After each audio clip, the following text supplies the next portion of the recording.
Thank you so much, everyone. The second issue for tonight is about who to vote into office, who becomes Nigeria's president. Some people are saying that they are the third force and they want to unseat the established political forces. Just one of the issues tonight. But the first issue is about our elections and how we can make it effective, getting an effective law. So today on the floor of the Senate has set up a 7-member conference committee to harmonize the Electoral Act Amendment Bill with the House of Representatives. The Senate and the House of Representatives passed the bill for third readings earlier in July this year and differed on the provisions of Clause 52, subsection 3, which deals with electronic transmission of election results. In line with legislative practices and procedures, the President of the Senate, Senator Ahmed Lawan, set up the committee with Senate leader Senator Yahya Abdullahi as the chairman. Tonight, we take a look at the task of getting the Electoral Act Amendment together and getting it ready for President Muhammadu Buhari to sign. But what are the issues we're going to be taking up tonight? First and foremost, the Senate set up this committee. What would they be doing? We'll be looking at the gray areas that have been major talking point and how they will harmonize all the differences from both chambers of the National Assembly. But the bottom line tonight will be achieving an effective election law that Nigerians can be proud of, that can give us the desired election for this country. So let's get talking, everyone. I have joining me a member of that Senate committee that has been set up today.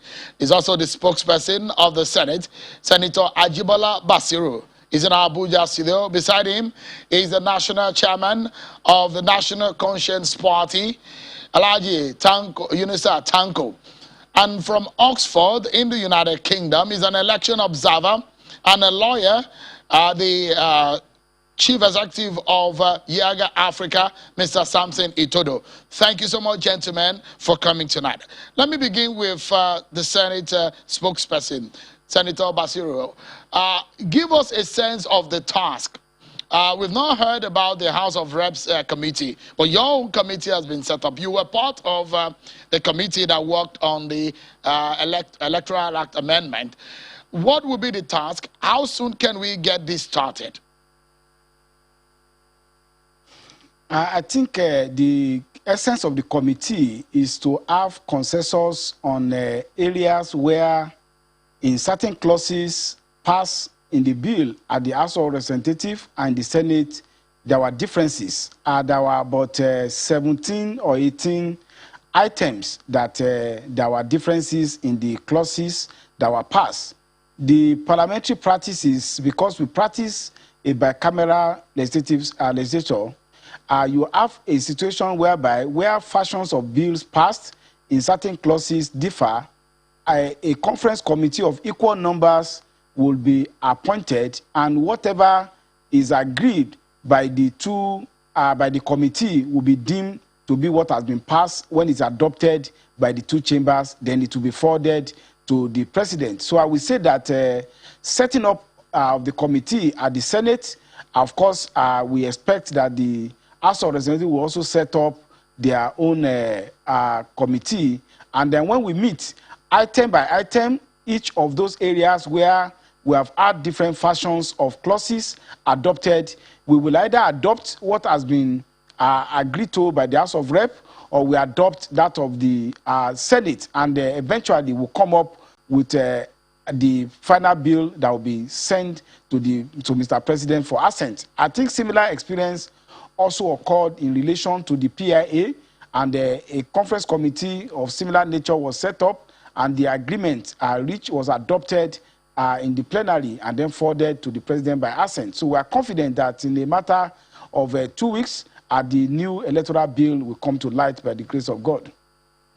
That's interesting. But, you know, in a long time, The Electoral Act being worked upon is perhaps one of the most controversial bills that have gone through the National Assembly, where we saw, in fact, a colleague of yours just challenged the Senate to put it to the process of passing the bill to vote, which also brought about a lot of controversy. But now, the position of Senate is known. When you voted, and the position of the House of Reps is also known. But in all of this position is what a lot of people, you remember a leader of the APC, what some members of eminent Nigerians have come out to say is the position of the APC. It does look like what the APC has as an agenda for its lawmakers to push in the National Assembly, and that what some opposition lawmakers had queried and debated and worked against. But in all of this, the question will be what the president will sign, because we know that the last time the president refused to assent the Electoral Amendment. So the question is, what the integrity of what happened the last time, the controversy that that bedeviled the process the last time. What are the assurances you can give Nigerians today that what is going to be harmonized will be something that will give Nigerians joy about their elections? Ashew, I'm happy the question you have put to me. And I'm equally happy that my friend Itodo is online from the United Kingdom. On last Friday, I was part of a very important discussion with civil society organizations and the active stakeholders in democratic process in Nigeria, which was hosted by Yaga Africa. And at that forum, the areas that there are issues were highlighted. And I will say that except for one or two areas, even civil society organizations gave kudos to the present effort at reforming our electoral law. And I will say that it would, just as I said at the Yaga program, it would be wrong to zero in only on an area in the Electoral Act as the basis and the barometer to measure the success or otherwise of the process. And I say this because this idea of APC agenda cannot be true. And I say it cannot be true for the fact that in the two chambers, you have majority of APC members and I stand to be corrected. Had it been that we have an APC agenda, we will have similar fashion of the bill passed in the two chambers. But as we have about 17 items where we have divergent view. So the question is that the majority in the Senate and the majority in the House of Representatives voted differently because they voted according to their perception and idea of the legislative intent of each and every provision. I understand anybody to say whether the rep or the Senate does not have the requisite majority to pass identical legislation. So first and foremost, we must remove politicizing serious matter as electoral amendment. And I'll say this because the success of democratic process, the success of governance depend on having a transparent, fair and free leadership recruitment process, if I may use that word for what election means, particularly in a developing country like ours. And I will say that the Electoral Act has come up with certain radical departure that has improved the integrity of electoral process. First and foremost, in the area of recognition of smart card reader, you will discover that one of the controversy has been that the smart card reader was only recognized by guideline of INEC, and that became a legal problem in the case of Wike and Peter side, where there was evidence that the number of votes recorded for a particular candidate far exceeded what was recorded on the smart card reader. But the Supreme Court held that non-compliance with the card reader, it does not amount to non-compliance with the electoral law, and it is just a mere guideline.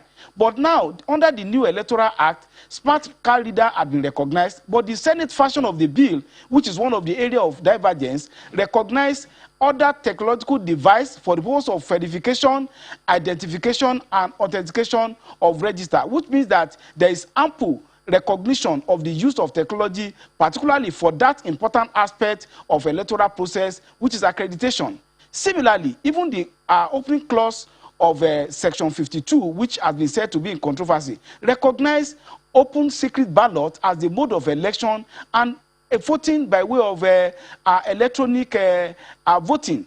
And also, when it comes to overvoting, contrary to what is in the existing law, the new Electoral Act has provided that overvoting will be reckoned according to accreditation, not according to the residual numbers of voters in the voters register. This is also a quantum leap from the existing law.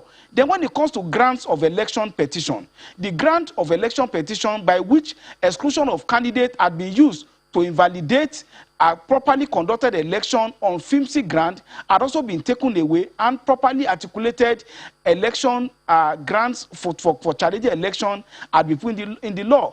Similarly, the use of agents in the electoral process has also been strengthened in terms of their being able to play active role in being able to supervise the election and ensure that the process is free and fair. Registration of voters is also an area where there has been serious reform in this regard, by ensuring that even fiscally challenged people are disaggregated in the context of electoral register, and making it an offense for people who are partisan and politically involved to be involved in the process of voters registration. Right. So these are some of the important provisions that have been put in the Electoral Act, which I think need to be spotlighted. And one of the takeaway from the stakeholder engagement last Friday was that there's even a need for us to properly educate Nigerians to be able to make use of these important provisions, and not just to allow people to run commentary on the basis of their individual nuances that is not predicated on knowledge and clear articulation of the express provision of the electoral bill. Yeah. So I would Senator, say where there are issues. Yeah, let me allow other views on this matter. Let me bring in another politician. The man beside you is a national chairman of a political party, and perhaps he's gone to elections and is on either the receiving end of the stick when it comes to some of the evils that we're seeing in our elections. Alhaji Tanko, what are your views on the process that led to what we saw, the altercations, the differences that we saw on the floor of the National Assembly, and going into this harmonization process? What are you expecting the National Assembly to do? What will make you happy in fixing our elections? To be more transparent in their processes. If you remember, some couple of months ago, we challenged the National Assembly as regard to the processes of some of the areas in which we felt that their doctrine, the positions that were already being articulated and presented to the Assembly long before now.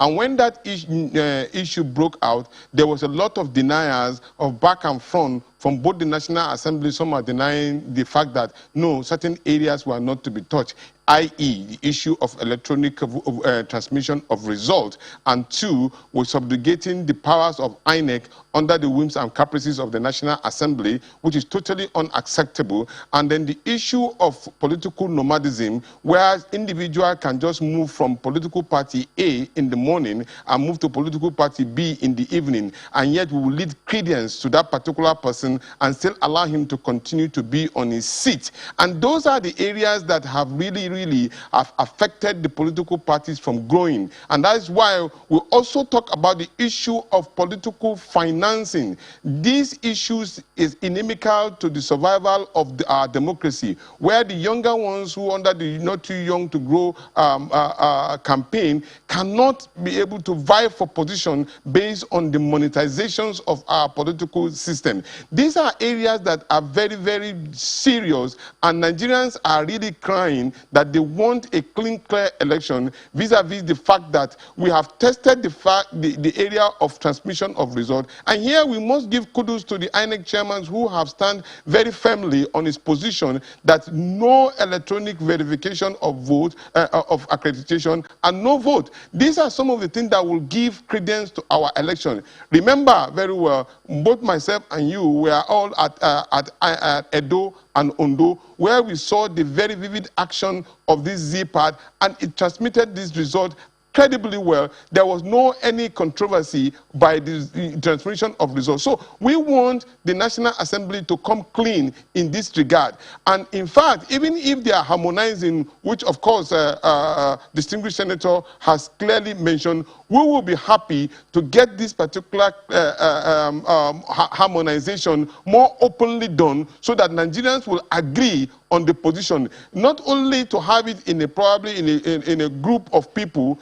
The Nigerian populace, who are the actual voters who are supposed to benefit from this particular process, should be in the know as regard to some of these particular processes that is going to be harmonized. Does it really meet their yearning and aspiration? Does it take care of the political parties who have been crying foul play for how they are being stigmatized and being gagged?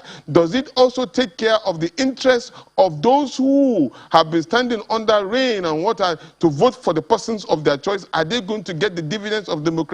Would their vote really count? And then at the end of it all, they will be happy that yes, they have voted and their voting counts, and the result that they voted for is what is actually going to be announced. These are the gray areas in which we are seriously concerned about. In fact, to a particular point in time, we even asked Mr. President to hold on to his assent until these particular gray areas have been clearly done, so that Nigerians will be so comfortable that the right thing is being done. We can't miss the process now, because a lot of Nigerians are tired. They are willing to come out and register to vote, especially those who are within the age of 18 years and above. But their apprehension has always been, would I come out and vote and then my vote will not count? Will I vote for somebody that will leave my party, the party that I voted for in the morning, and then in the evening he's still maintaining his seat? Or will I vote and at the same time not get the dividend of democracy that I'm yearning for? So for us, the National Assembly owe Nigerians a duty, a very fundamental duty,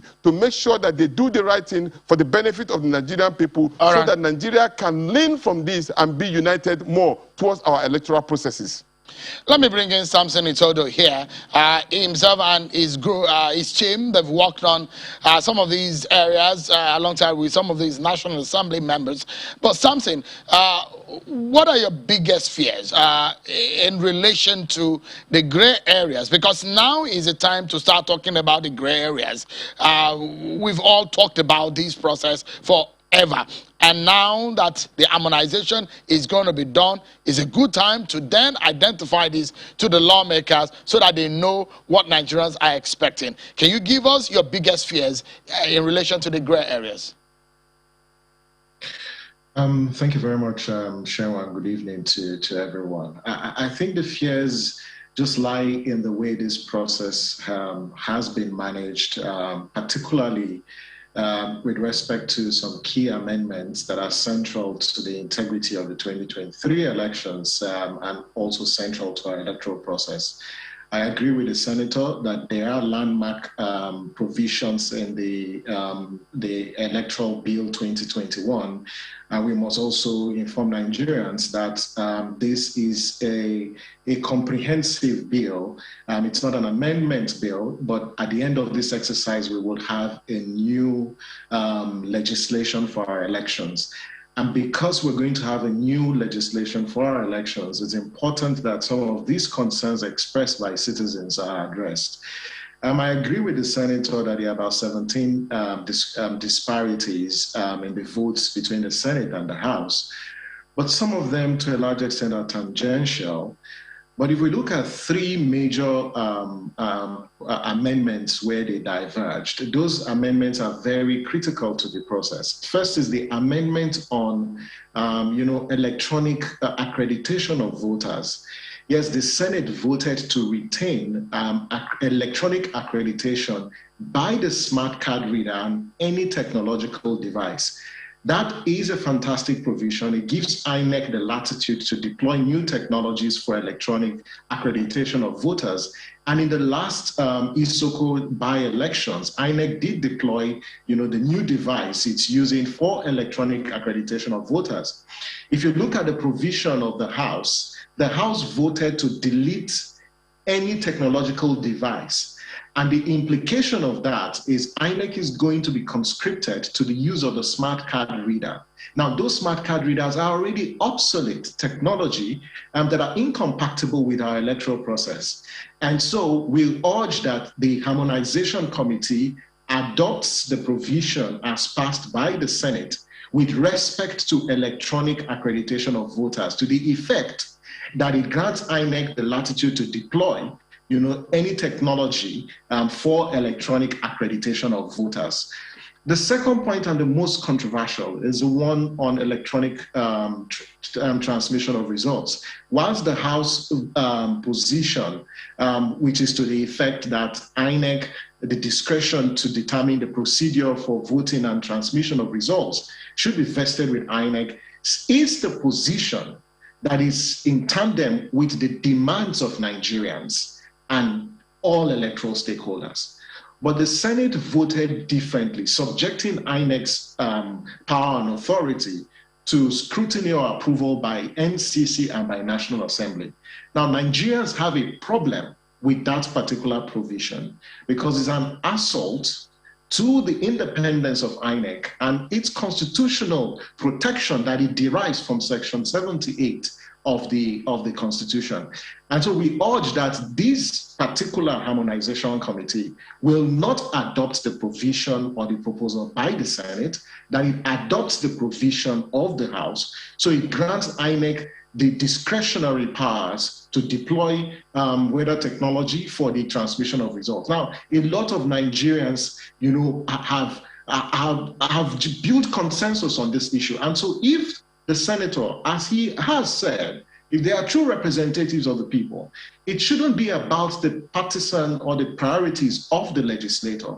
I think when you're making sensitive legislations of this nature, is to look at what the stakeholders and citizens are demanding. And as representatives of the people have said, we want electronic transmission of results to serve as a check on the manual process. The best that the National Assembly can do is to give the Nigerian people what they want because they are true representatives of the people. And if you look at the controversy when this bill was passed in July, where the NCC was invited to address the House, the NCC literally lied to Nigerians. It deceived the lawmakers that Nigeria was not ripe for electronic transmission of results. But INEC has come up, the institution and the agency that is responsible for conducting election has come up to say, we've got the infrastructure. We have deployed the electronic transmission of results for previous elections. Since August 2020, INEC has conducted elections in 20 states, in about 26 constituencies. And in all these elections, INEC deployed electronic transmission of results. In the 2019 elections, Yiga Africa's PVT clearly showed that in over 65 to 70% of the polling stations, the smart card readers were used to transmit results from the polling stations. So this practice is not alien to the Nigerian electoral process. So we are concerned that the legislature at this point we want to jettison it. Yeah, so sorry to cut in. If the PIB situation is anything to go by, are you expecting any surprise or surprises from the Electoral Act amendment? After the harmonization, where there were differences between the House and the Senate in the PIB, 5%, 3% on the issue of the community host, what goes into the community host, and now we saw what eventually happened. In the case of the amendment to the Electoral Act, are you expecting any surprises after the harmonization? Honestly, with this process and with the way legislations have been managed in the past, I am very concerned. I wouldn't be surprised if this bill, even though the National Assembly adopts the House's position on electronic transmission, that when it goes to the president will assent to it. But as Nigerians, we look up to the leadership of this country to deliver on their promise of leaving a legacy of an electoral process, that respects and protects the sanctity of the votes. And the only way they can do that, and this is a legacy issue for the president, if the National Assembly transmits a bill that does not, contain issues like electronic transmission of results, I'll urge the president to work closely with the National Assembly to revisit that provision. And I want to urge the senator, and I know him very well, and I know what he represents. I want to urge him, please listen to the voices of Nigerians. Nigerians have said, grant INEC the power, the discretionary power to determine electronic transmission. Do not assault the independence of the commission by subjecting that decision to approval by an agency of government that is unknown to the Constitution or by the National Assembly's approval. Because you are not legislating for the 2023 elections alone. You are legislating for future elections, and we have to be futuristic. So I want to urge our legislators, please look beyond these immediate political gains that you think you might accrue from an amendment of this nature, that it's not in the best interest of our electoral process to do so. Samson Itodo is an election observer and a lawyer, and is also the lead at Yaga Africa. Thank you so much, Samson. But when we come back, the senator and Alhaji Yunus Atanko, they're still going to be with me, and our conversation will shift to 2023 election and the threat of the third force. Our conversation will be on the third force and the warning ahead of the 2023 presidential election. Who is afraid of the third force? They're planning to challenge the status quo. We'll find out after this break, everyone. Join us.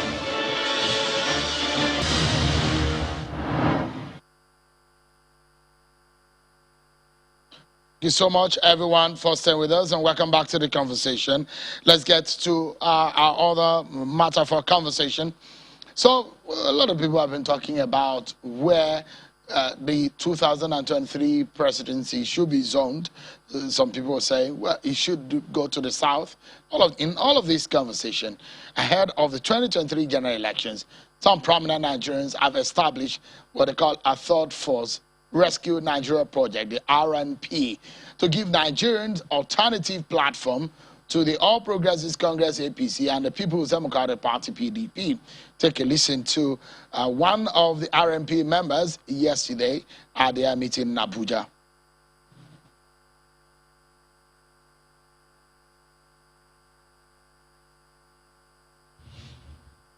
We must change the conversation around leadership.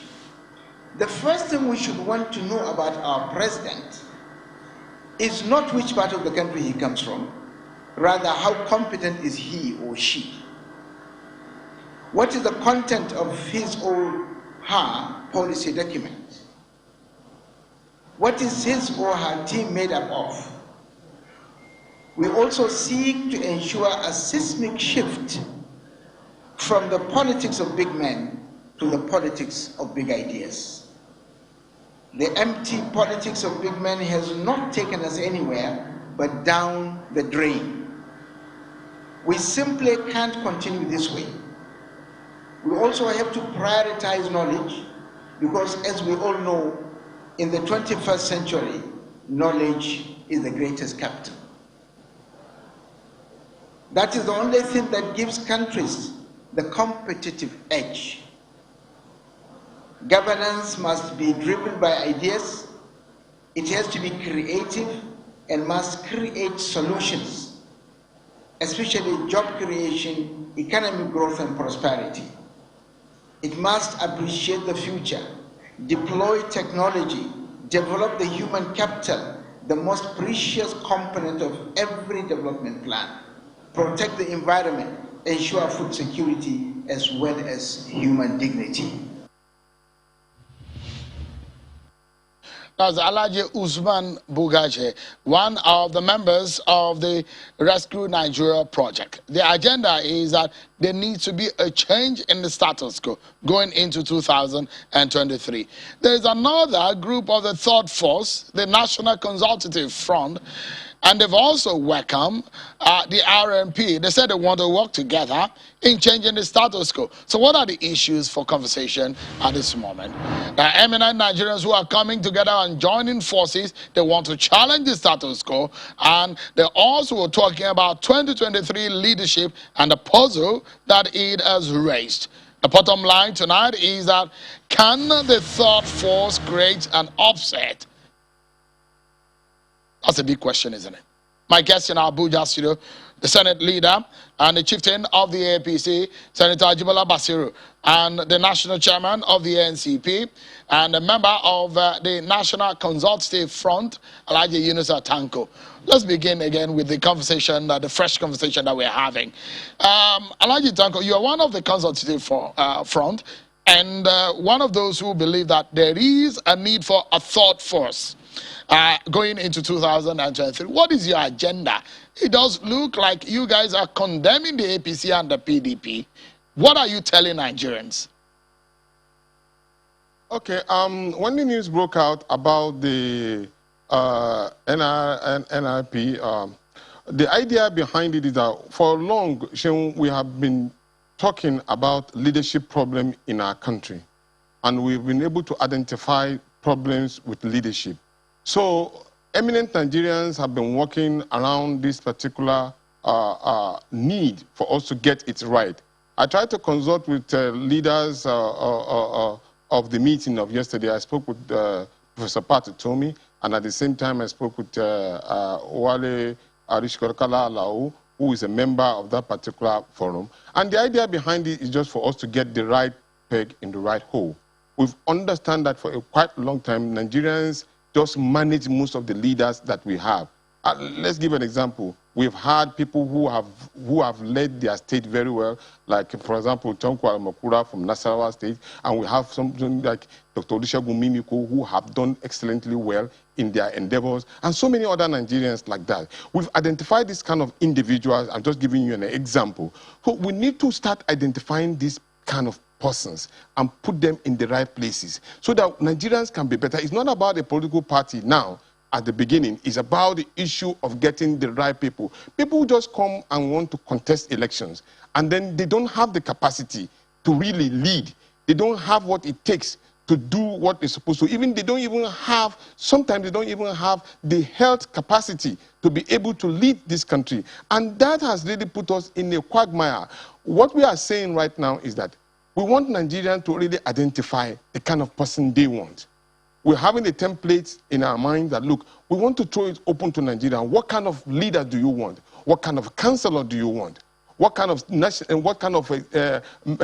chairman of a local government do you want? What kind of a member of House of Representatives do you want? What kind of a rep do you want? What kind of a senator? What kind of a governor? And what kind of a president? What is the capacity? What is the quality that will depict that particular leader that will lead you aright? Because sometimes it will amaze you to find out that... Alhaji Danko, in some of your conversations, your party has said, for example, a member of your group, Dr. Akim Baba Ahmed, said, look, PDP and APC is a problem of Nigeria. That's according to him. And it does look like your group, you're saying that if you are looking to go forward in Nigeria, we should not look in the way of APC and PDP. Why is your group thinking in that way? Because Nigerians are tired. They've tested both sides, and they've seen the end result. And here we are now, you cannot even actually distill within the two parties, because the legal framework gives opportunities for somebody to move from one party to another in the morning. We've seen a case study of individuals now, those who have been condemning a political party, their leadership, and castigating them using all kind of nomenclature to describe individual. But today, they are now members of that political party, even trying to hold higher position. Nigerians don't want that. Nigerians have lost that kind of trust in such individuals. So that is the reason why I understand that Nigerians are really yearning for an opportunity to have an alternative that can give them something different from what they used to know. And that is why we are working together.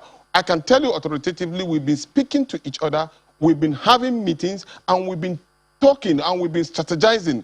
We, in this particular opposition, you may call it, we are working very hard. Very soon, we will make announcements as regard to where we think or what we think, how we can collaborate with Nigerians to give them the opportunity of having an alternative that they desire. Let me allow the senator to react to this. He's a chieftain and a leader of the APC. You've heard what Alhaji Tanko is saying.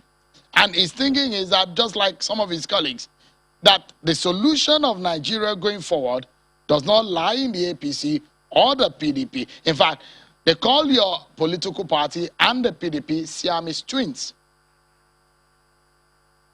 Shehu, you see, every time the election is coming, you see a group of people who don't even know what the rudiment of politics is about coming around to mesmerize the public and entertain us, if I may use that word, with all sense of responsibility. As far as I'm concerned, you can mark me, you can mark today's date, nothing, and I say nothing, seriously will come out of the so-called efforts that is put in place. And I'll give you many reasons. Yes, there are about the number of political parties have been pruned down, and I thank INEC for the courage to be able to do so. You see, in this country, setting up political party has become a business. And for some people, they just set up political party to be able to have opportunity of possibly speaking on national television, Channels TV, some opportunity to also relate with some established politicians and get one patronage or the other. But they are not really serious politicians. As far as I'm concerned, in Nigeria today, if electoral contest is anything to go about, you can only mention political parties like APC, PDP, ABGA, maybe in a particular state, and there's some splinter parties that come up by individual, like a senator that won on the platform of YPP, and that's no other councillor or position in anywhere. The truth is that the 2023 election is going to be about a choice between the APC, my political party, and the party of our President Muhammadu Buhari, and the PDP. The other people that you said thought first, there was a time some people even named their own political party mega political party. Where at the end of the day, the mega political party never had a councillor, no talk of a local government, chairman. I want to say, and I say with all sense of responsibility, it is wrong to just say that APC and PDP should be thrown away. My party, the APC, has brought tremendous and quantum development in all aspects of human life. In terms of our humanitarian intervention, never, and I say never in the history of our country, has been a government bold enough to take governance to the vulnerable society.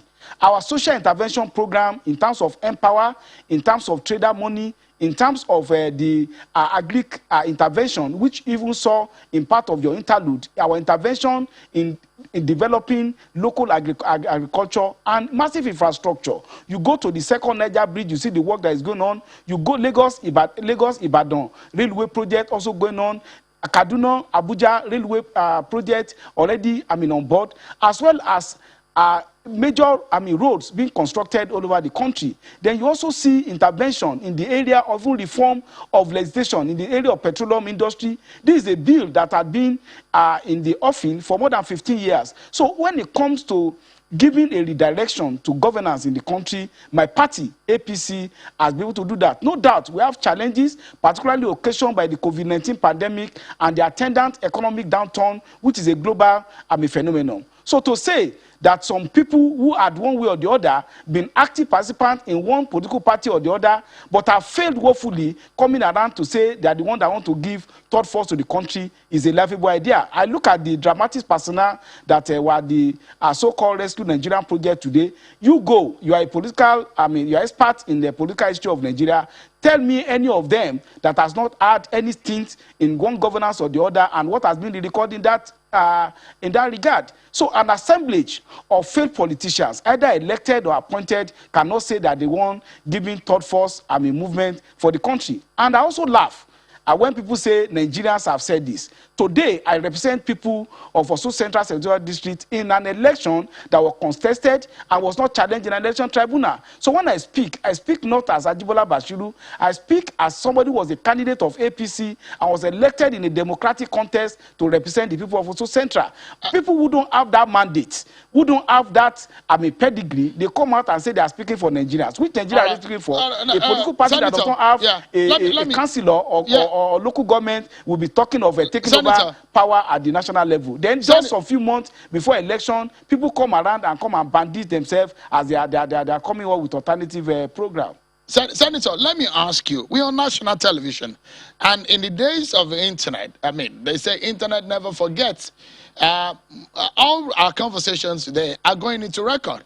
Can you tell Nigerians, because some of the description, whatever will happen today will be what we do that may affect the nearest future. Can you tell Nigerians in all fairness and in truth that your party has met the aspirations of Nigerians, has done what it promised to do? Yes, in large extent, yes, we have succeeded. In certain respects, we have challenges, but I will say that we have put all our best in addressing some of the concerns that we raised as part of electoral promises in the area of governance, in the area of infrastructure development, in the area of legislative intervention. We have done creditably well.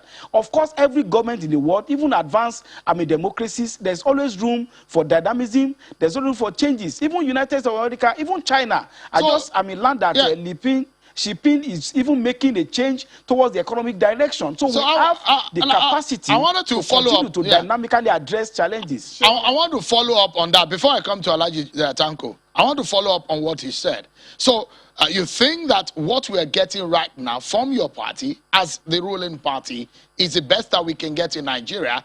You don't think that Nigerians deserve another taste of the handling of our life and our livelihood as a people?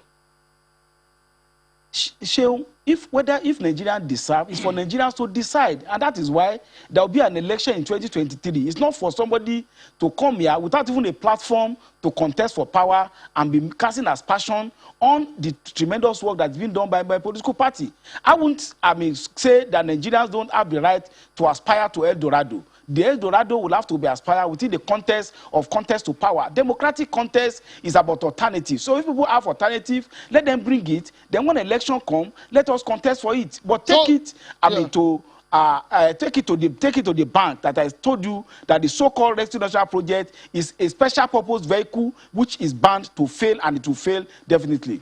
So this is like a call and response question that I wanted to ask you. You think that your party is the best thing that has happened to Nigeria since 1999? That is why I'm still a member of that party. We are the best that has happened to this country since 1999, and we're going to continue to provide leadership for the country by the grace of God beyond 2023. I'm very confident about that. All right. Alhaji Yunusa Tanko, I'd like you to respond to what Senator Basiro said. Thank you very much, Sean.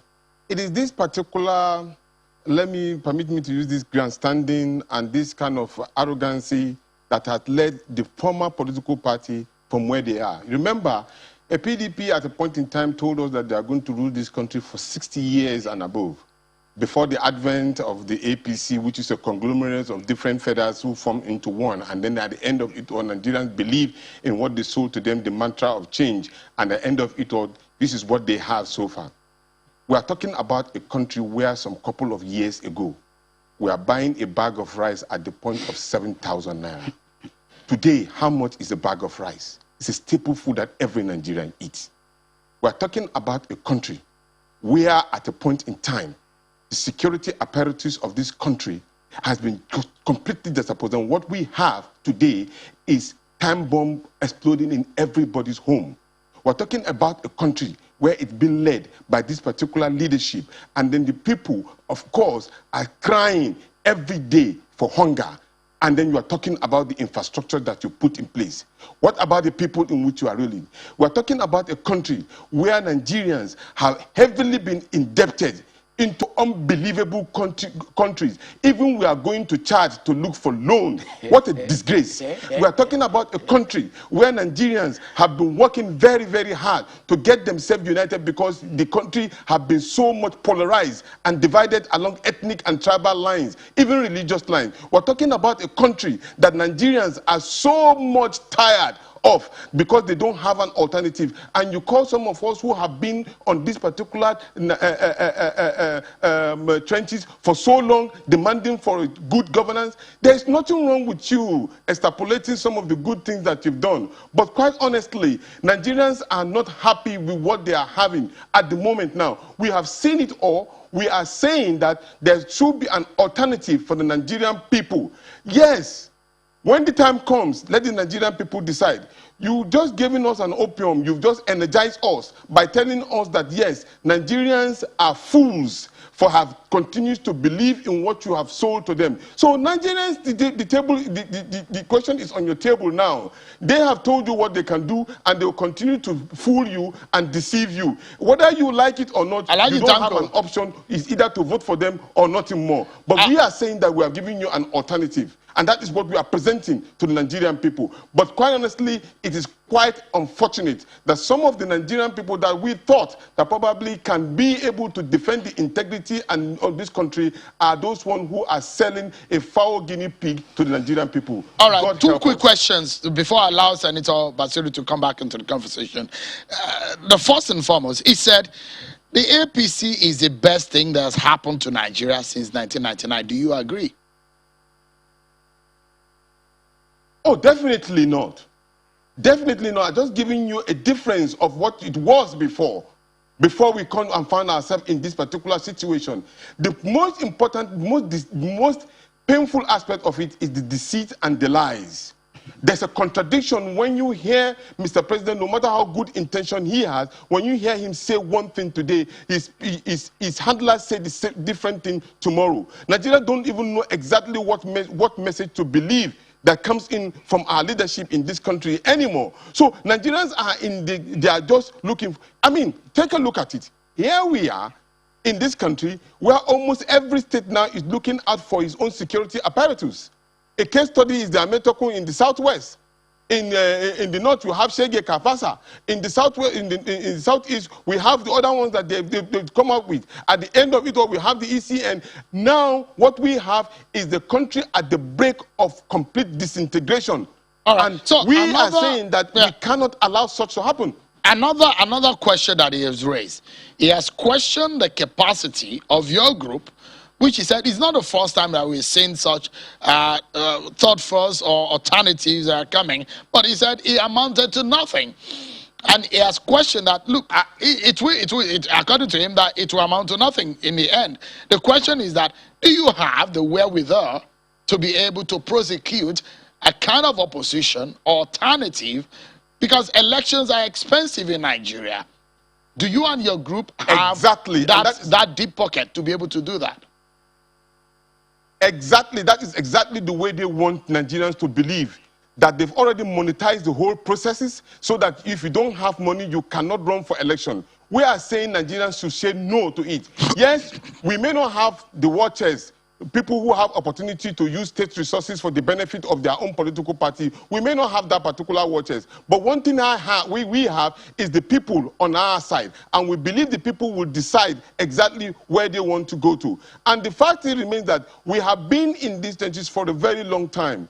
The story of the APC is not new to anybody. Some of us have known the story. Before the APC came in, we all know how they fought together and how they were in different political parties before they come together and fuse into one. And at the end of it all, they wrestle for power, which they are not prepared to govern. But here we are saying that we have tried it before. We want to try again. We want the Nigerian people to believe in us. It's not even we that are crying now. It's the Nigerian people that are crying. They are tired. They are the one begging. You can see the program that happened yesterday was just a program of intellectuals. Before you knew it, the pressmen has already turned it into a political party. It's not even a political party. It is the huge and cries of the Nigerians that if the government is doing fine and fantastic, nobody will be crying for another alternative. We need to go now. I'll allow Senator to give us, to wrap up for us with his comment. I'd like, in just about a minute, Senator, your response so that we can close. You see, what I would say is that Tanko Yunusa that is speaking there was national chairman of NCP for several years, even before APC was formed. You can ask him, Sheung, maybe as a final shot, how many seats has he won in any House of Assembly? We want a state assembly in Nigeria. We want a state please, assembly. let me finish. Go ahead. I'd like you to talk. Please. How many assembly have you won? How many local government have you won? How many councillor have you won? How many governorship seats have you won? How many seats in National Assembly have you won as a political party? How did you lead your party to the extent that it has become a deregistered political party today? Because what you have and what you are also projecting is a special purpose vehicle only to be making rudderless allegations that is not baseless, only to divert attention from genuine issues of governance, genuine issues of development, which as a political party, we are ready to confront, we are ready to continue to learn from genuine oppositions who have alternative program to be able to enlighten and educate whatever we are doing in governance. Not just to come and make statements. You talk about centralization of security. I, as a senator, I sponsor bill for state police. I believe a decentralized police system. It is not as a sign of the fact that any society has a challenge, then you look at how do you tackle those challenges.